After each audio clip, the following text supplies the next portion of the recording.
Hello, and welcome back to the Military Matrix. Tonight we bring you live, detailed coverage of a daring and devastating operation that, if verified, represents one of the most consequential logistics strikes of the war. So far, an ambush on the Kerch Strait Bridge that Ukrainian sources say destroyed 482 Russian military vehicles in a single catastrophic blast. Over the next 20 minutes, we will break down what was reported, how the operation may have been carried out, who stands to gain or lose, and the immediate and long-term implications for the battlefield and for strategy in this war. In the first hours before dawn, convoys of Russian military hardware, fuel tankers, ammunition trucks, armored personnel carriers, and heavy transporters were reported to be moving across the bridge that links mainland Russia to the occupied Crimean Peninsula. According to Ukrainian statements, the column was allowed to move as if the route were secure. Then, when the convoy was most vulnerable, explosive charges detonated beneath the bridge supports. The result, Ukraine says, was the collapse of multiple bridge spans, a wall of fire and smoke, and hundreds of vehicles either destroyed outright or left burning and sinking in the Kerch Strait. If the number 482 vehicles proves accurate, the operational loss is staggering. Those vehicles represent ammunition, fuel, engineering capability, and armored mobility that directly sustain operations in southern Ukraine. Equally important, the psychological and symbolic blow of striking the single fixed link that supplies Crimea cannot be overstated. The bridge is not just a road. It is a critical artery that has allowed Moscow to move men and material with relative speed and predictability since its completion. Let's walk through how such an operation could have been planned and executed. Open-source investigators and some statements from Ukrainian intelligence indicate a month-long preparation. Underwater drones, special operations divers, and specially placed charges were reportedly used to compromise the bridge's structural supports. These are not improvisations. They require reconnaissance, secure staging areas, and the ability to place and, crucially, detonate charges at a precisely timed moment. The reported use of about 100 kilograms of explosives placed under key pillars has been cited in some Ukrainian press briefings as a credible mechanism for causing major structural failure. Placing equivalent amounts of explosive under a load-bearing pillar can be catastrophic when timed with live traffic overhead. But this was likely not just about explosives. Allowing a large convoy to cross before detonation suggests a strategic choice. Lure the logistical flow into being concentrated on a vulnerable structure and then sever it. That is classic operational art. Create a funnel, concentrate enemy material, and then strike the concentration. In modern terms, it is an economic use of force. Instead of trying to interdict hundreds of separate movements, create a single point where destruction yields outsized effects. Eyewitness accounts and early video shared on social platforms show massive plumes of black smoke and burning vehicles strewn across the water. Some clips show sections of the roadway collapsing and vehicles plunging into the sea. Other footage shows Russian crews attempting to fight fires and salvage material under chaotic conditions. Satellite imagery, when it becomes available publicly and is analyzed by independent commercial providers, will be key to verifying the scale of the damage. Satellite shots can confirm collapsed spans, burning wreckage, and the position of stranded vehicles. Analysts will compare imagery from before and after the attack to estimate the number of vehicles affected. For now, though, public satellite confirmation of the exact number is limited, and the figure of 482 remains claimed but not independently verified in full. Let's be clear about the sources and the fog of war.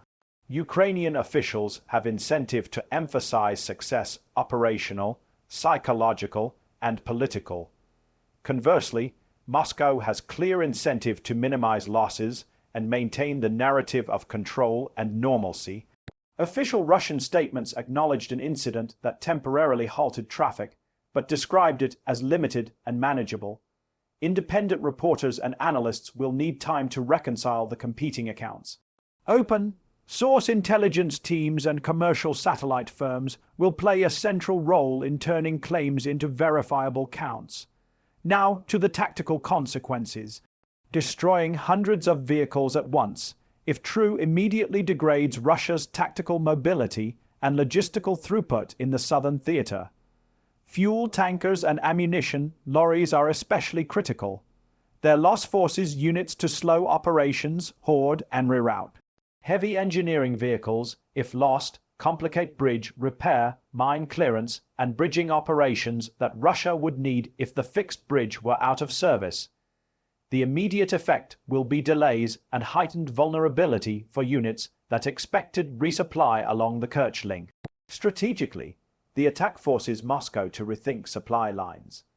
Alternate routes exist: longer land corridors, Red Sea/Black Sea sealift, where feasible, rail adjustments, but all are slower, more costly, and more exposed. A severed or unreliable Kerch connection pushes logistics into a more vulnerable posture.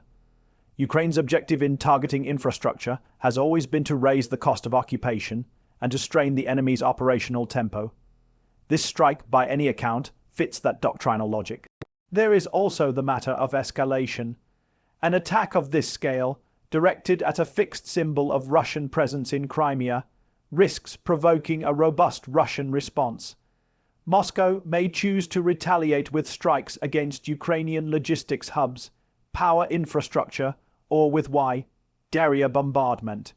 Alternatively, Russia could launch a more forceful warfare or cyber campaign aimed at undermining Ukrainian logistics and command.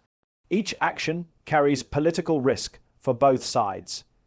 Russia risks broader international condemnation and the targeting of critical civilian infrastructure, while Ukraine risks a wave of reprisal strikes that could push the conflict into a new phase. Beyond the battlefield, the attack has important diplomatic and domestic repercussions.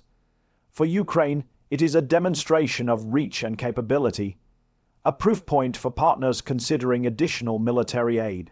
For Western allies, the evidence that Ukraine can interdict Russian logistics may strengthen the case for supplying the long-range sensors, drones, and explosives that enable such operations. Domestically in Russia, the symbolism of the bridge being struck, particularly if the attack is framed as allowing Russian forces to be trapped, could have political consequences. Public perception of vulnerability and government competence matters in wartime politics. We should also consider the humanitarian and civilian dimension. The bridge carries both military and civilian traffic. Any collapse or indefinite closure will disrupt civilian movement, commerce, and supply chains for Crimean residents and cross-border commerce.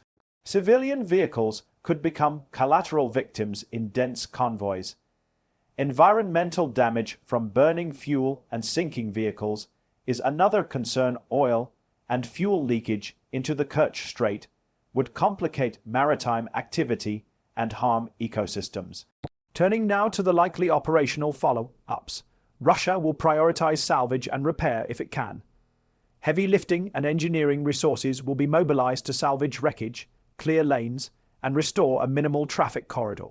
If the bridge sustains irreparable damage in key spans, Russia may accelerate the use of temporary pontoon bridges or prioritize rail/sea alternatives. Expect increased force protection measures on any remaining routes. Convoys will be escorted by more air cover, electronic countermeasures, and perhaps dispersed movement patterns to avoid repeat concentrations. On Ukraine's side, the success of any such strike will encourage further interdiction of choke points and logistics hubs. We should anticipate increased Ukrainian focus on sea-borne interdiction mines, sea drones, and other naval asymmetric options, as well as continued strikes on rail nodes and depots farther behind the front lines. The repeated theme is to make the enemy's logistics unpredictable and expensive. But we must return to verification. As analysts, journalists, and viewers, we need careful corroboration before treating every claim as fact. Independent satellite imagery, open-source video verification, eyewitness cross-checks, and statements from multiple credible organizations will be required to firm up the numbers. Some early reporting by reputable outlets confirms an explosion and bridge damage on a specific date and notes traffic interruptions and Russian official statements. Those reports form the backbone of what is currently known. The exact number of vehicles 482 is a headline, grabbing figure and may reflect Ukrainian assessment of how many vehicles were in the convoy or how many were impacted. Analysts will pore over footage and imagery to refine that count. Now, consider the military lessons. First, concentrated logistics are vulnerable. Dispersed and redundant supply lines are resilient. Second, fixed infrastructure bridges, tunnels, major depots are high. You targets with effects beyond the immediate physical damage. Third, modern asymmetric tools, naval drones, miniature submersibles, precision munitions allow a weaker or more agile force to impose strategic costs on a larger adversary by targeting the arteries of movement. Fourth, information operations matter. The narrative after an attack shapes perceptions and can be as influential as the material damage itself. Turning to immediate global reactions. Expect statements of concern from NATO and EU capitals, calls for restraint, and renewed debates about security guarantees and military aid. Some partners will use the event to argue for increased defensive and offensive support to Ukraine, particularly in the domains of maritime denial and long-range targeting. Russia, meanwhile, will likely portray the strike as proof of Western encouragement of Ukrainian attacks on critical infrastructure, and may seek to mobilize domestic support for retaliation or tougher measures. Before closing, let's walk through a hypothetical timeline of the event for clarity. Hours before dawn, reconnaissance detects convoy movement. Special operations and engineering teams have previously placed charges or sea drones near bridge supports. The convoy concentrates on the span, creating a favorable kill zone. Detonations occur, collapsing key spans and igniting fuel loads. Chaos ensues on the bridge fires, sinking vehicles, and halted traffic. Moscow declares an incident and limited disruption. Kiev claims a decisive blow. Satellites and independent imagery begin to trickle in and will take time to fully confirm the scale. In the short term, the key indicators to watch are salvage operations and how quickly traffic is restored, Russia's chosen method of retaliation, if any, independent verification of vehicle losses, and shifts in Russian logistics patterns. In the medium term, watch for increased Ukrainian interdiction on alternate routes, accelerated international military assistance focused on ISR intelligence, surveillance, reconnaissance, and maritime denial tools, and changes in frontline operational tempo due to disrupted supplies. In closing, whether the precise figure of 482 proves exact or not, the strategic message of the attack is already clear. Supply chains are targets, fixed infrastructure is vulnerable, and tactical ingenuity can yield strategic effects. The bridge, once a symbol of connection and control, has become a contested space and for now a battlefield. Expect intense analysis in the days ahead as satellite imagery and independent verification clarify the true scale of the damage. Thank you for watching this in-depth breakdown. Stay with Military Time for continuing coverage, verified updates, expert analysis, and satellite imagery as it becomes available. We will bring you eyewitness reports, technical assessments, and what this strike means for the next phase of the conflict. Good night and stay informed.